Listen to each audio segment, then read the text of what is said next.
ಎಲ್ಲರಿಗೂ ನಮಸ್ಕಾರ.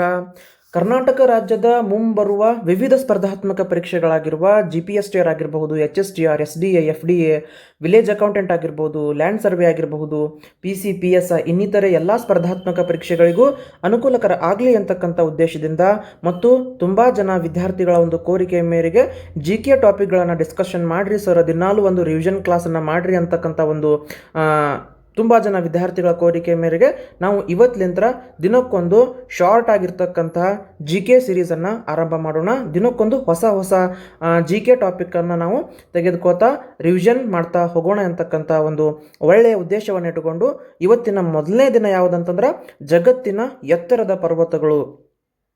ಅತಿ ದೊಡ್ಡ ಖಂಡಲಿಂದ ಹಿಡ್ಕೊಂಡು ಅತಿ ಚಿಕ್ಕ ಖಂಡತನ 7 ಖಂಡಗಳ ಪರ್ವತ, 7 ಖಂಡಗಳು ಮತ್ತು ಅಲ್ಲಿರ್ತಕ್ಕಂಥ ಎತ್ತರವಾಗಿರ್ತಕ್ಕಂಥ ಪರ್ವತಗಳ ಬಗ್ಗೆ ಇವತ್ತಿನ ದಿನ ನೋಡೋಣ.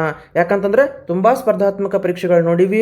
ಏರಿಕೆ ಕ್ರಮದಲ್ಲಿನೂ ಕ್ವಶನ್ ಆಗಬಹುದು, ಹೊಂದಿಸಿ ಬರೆಯರಿಯಲ್ಲಿನೂ ಕ್ವಶನ್ ಆಗಬಹುದು, ಒನ್ ಲೈನರ್ನಲ್ಲಿನೂ ಕ್ವಶನ್ಗಳನ್ನ ಕೇಳ್ತಕ್ಕಂಥ ಸಾಧ್ಯತೆ ತುಂಬ ಇದೆ ಅಂತಕ್ಕಂಥ ಒಂದು ಉದ್ದೇಶದಿಂದ ನಾವು ನೇರವಾಗಿ ಇವತ್ತಿನ ದಿನ ಟಾಪಿಕ್ಗೆ ಹೋಗೋಣ.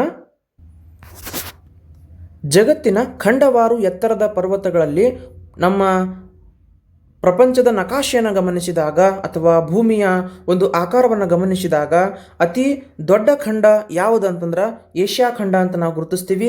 ಆ ಏಷ್ಯಾ ಖಂಡದ ಅತಿ ಎತ್ತರವಾಗಿರ್ತಕ್ಕಂತಹ ಪರ್ವತ ಯಾವುದು ಎಂದರೆ ಅದು ಮೌಂಟ್ ಎವರೆಸ್ಟ್ ಅಂತ ಹೇಳಿ ನಾವು ಕರಿತಾ ಬರ್ತೀವಿ. ಮೌಂಟ್ ಎವರೆಸ್ಟ್ ತುಂಬ ಸಲ ಎಕ್ಸಾಮ್ದಲ್ಲಿ ಕ್ವಶನ್ ಆಗ್ತದೆ ಮತ್ತು ಮ್ಯಾಪ್ನಲ್ಲೂ ಸತ್ಯಕ್ಕೆ ನೀವು ಲೊಕೇಶನ್ ನೋಡಬಹುದು.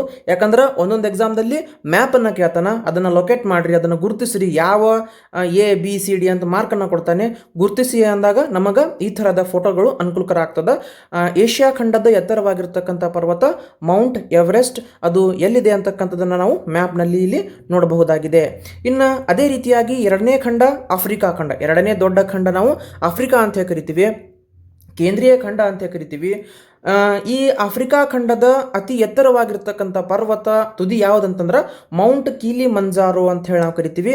ಆ ಮೌಂಟ್ ಕೀಲಿ ಮಂಜಾರೋ ಆಫ್ರಿಕಾದಲ್ಲಿ ಯಾವ ರೀತಿ ಯಾವ ಜಾಗದಲ್ಲಿ ಕಂಡು ಬರ್ತದೆ ಅಂತಕ್ಕಂಥದ್ದನ್ನು ನಾವು ಈ ಮ್ಯಾಪ್ನಲ್ಲಿ ನೋಡಬಹುದು. 2 ಖಂಡಗಳು ಮತ್ತು ಅದರ ಪರ್ವತಗಳು ಆಗಿತ್ತು. ಇನ್ನು ಮೂರನೇ ಖಂಡಕ್ಕೆ ನಾವು ಹೋದರೆ ಮೂರನೇ ಖಂಡ ಉತ್ತರ ಅಮೇರಿಕಾ. ಉತ್ತರ ಅಮೇರಿಕಾದ ಅತಿ ಎತ್ತರವಾಗಿರ್ತಕ್ಕಂಥ ಪರ್ವತ ಯಾವುದಂದ್ರೆ ಮೌಂಟ್ ಮ್ಯಾಕಿನ್ಲೆ ಅಂತ ಹೇಳಿ ಕರಿತೀವಿ. ಆ ಮೌಂಟ್ ಮ್ಯಾಕಿನ್ಲೆಯ ಗುರುತನ್ನು ನಾವು ಮ್ಯಾಪ್ನಲ್ಲಿ ಈ ಥರ ನೋಡಬಹುದು. ಆ ಮ್ಯಾಪ್ನಲ್ಲಿ ನಾವು ಗುರುತಿಸ್ರಿ ಅಂತ ಕೇಳಿದ್ರು ನಮಗೆ ಇದನ್ನು ಸತ್ಯಕ್ಕೆ ಅನುಕೂಲಕರ ಆಗ್ತದ. ಓಕೆ, ಇನ್ನು 4ನೇ ಖಂಡ ಯಾವುದು? ದಕ್ಷಿಣ America.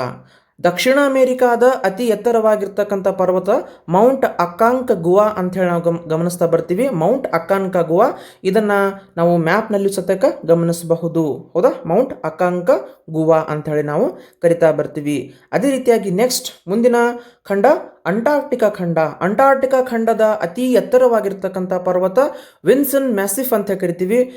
Mount Vinson is the highest mountain in Antarctica ಅಂತ ಹೇಳಿ ನಾವು ಗಮನಿಸ್ತಾ ಬರ್ತೀವಿ. ಅದರ ಲೊಕೇಶನ್ನು ಮ್ಯಾಪ್ನಲ್ಲಿ ಗುರುತಿಸ್ರಿ ಅಂತಂದ್ರೆ ಯಾವ ಜಾಗದಲ್ಲಿ ಕಂಡು ಬರ್ತದೆ ಅಂತಕ್ಕಂಥದ್ದು ನಮಗೆ ಗೊತ್ತಿರಬೇಕಾಗ್ತದ. ಅದೇ ರೀತಿಯಾಗಿ ಮುಂದಿನ ಖಂಡ ಯುರೋಪ್ ಖಂಡ. ಯುರೋಪ್ ಖಂಡದ ಎತ್ತರವಾಗಿರ್ತಕ್ಕಂಥ ಪರ್ವತ ಮೌಂಟ್ ಎಲ್ಬ್ರೂಸ್ ಅಂತ ಕರಿತೀವಿ. ಮೌಂಟ್ ಎಲ್ಬ್ರೂಸ್ ಯುರೋಪ್ ಖಂಡದ ಅತಿ ಎತ್ತರವಾಗಿರ್ತಕ್ಕಂಥ ಪರ್ವತವಾಗಿದೆ. ನೆಕ್ಸ್ಟ್ ಮುಂದಿನ ಖಂಡ ಆಸ್ಟ್ರೇಲಿಯಾ ಖಂಡ. ಆಸ್ಟ್ರೇಲಿಯಾ ಖಂಡ, ಈ ಖಂಡದ ಅತಿ ಎತ್ತರವಾದ ಶಿಖರ ಮೌಂಟ್ ಕೋಸಿಯುಸ್ಕೋ ಅಂತ ಹೇಳಿ ನಾವು ಕರಿತೀವಿ. ತುಂಬ ಸಲ ಕೇಳಿದ ಕ್ವಶನ್, ಆಸ್ಟ್ರೇಲಿಯಾ ಖಂಡದ ಅತಿ ಎತ್ತರದ ಶಿಖರ ಯಾವುದಂತಂದ್ರೆ ಮೌಂಟ್ ಕೋಸಿಯುಸ್ಕೋ. ಅದರ ಲೊಕೇಶನ್ ನಾವು ಇಲ್ಲಿ ನೋಡಬಹುದು, ಮೌಂಟ್ ಕೋಸಿಯುಸ್ಕೋ. ಮತ್ತೊಮ್ಮೆ ಕ್ವಿಕ್ ಆಗಿ ರಿವಿಷನ್ ಮಾಡೋದಾದರೆ ಏಷ್ಯಾ ಖಂಡ ಮೌಂಟ್ ಎವರೆಸ್ಟ್, ಆಫ್ರಿಕಾ ಖಂಡ ಮೌಂಟ್ ಕಿಲಿಮಂಜಾರೋ, ಉತ್ತರ ಅಮೆರಿಕಾ ಖಂಡ ಮೌಂಟ್ ಮ್ಯಾಕಿನ್ಲೆ, ದಕ್ಷಿಣ ಅಮೆರಿಕಾ ಖಂಡ ಮೌಂಟ್ ಅಕಾಂಕಗುವಾ, ಅಂಟಾರ್ಕ್ಟಿಕಾ ಖಂಡ ವಿನ್ಸನ್ ಮ್ಯಾಸಿಫ್, ಯುರೋಪ್ ಖಂಡ ಮೌಂಟ್ ಎಲ್ಬ್ರೂಸ್, ಆಸ್ಟ್ರೇಲಿಯಾ ಖಂಡ ಮೌಂಟ್ ಕೋಸಿಯುಸ್ಕೋ ಅಂತ ಕರಿತೀವಿ. ಖಂಡವಾರು ಅಂದರೆ ಖಂಡಗಳು ಅತಿ ದೊಡ್ಡ ಖಂಡದಿಂದ ಹಿಡ್ಕೊಂಡು ಅತಿ ಚಿಕ್ಕ ಖಂಡತನ ಖಂಡಗಳನ್ನು ಏನು ಮಾಡಿವ್ರಿ ಸೀರಿಯಲ್ ವೈಸ್ ಬರ್ದೀನಿ, ಮತ್ತು ಅವುಗಳ ಪರ್ವತಗಳನ್ನು ನಾವು ಇವತ್ತಿನ ತರಗತಿಯಲ್ಲಿ ನೋಡಿವಿ. ಮತ್ತೆ ಮುಂದಿನ ತರಗತಿಯಲ್ಲಿ ಹೊಸ ಒಂದು ವಿಷಯದೊಂದಿಗೆ ಮತ್ತೆ ಸಿಗೋಣ ಅಂತಕ್ಕಂಥ ಮಾತನ್ನು ಹೇಳ್ತಾ, ಶಾರ್ಟ್ ಆಗಿರ್ತಕ್ಕಂಥ ಮತ್ತು ಅತಿ ಉಪಯುಕ್ತಕರವಾಗಿರ್ತಕ್ಕಂಥ ಜನರಲ್ ನಾಲೆಜ್ಗೆ ಸಂಬಂಧಪಟ್ಟಂಥ ವಿಷಯಗಳನ್ನು ನಾವು ದಿನಾಲು ಒಂದೊಂದಾಗಿ ಚರ್ಚೆ ಮಾಡೋಣ ಅಂತಕ್ಕಂಥ ವಿಷಯ ಹೇಳ್ತಾ ಎಲ್ಲರಿಗೂ ಒಳ್ಳೆಯದಾಗಲಿ. ಎಲ್ಲರಿಗೂ ಮತ್ತೊಮ್ಮೆ ಮಗದೊಮ್ಮೆ ನಮಸ್ಕಾರಗಳು.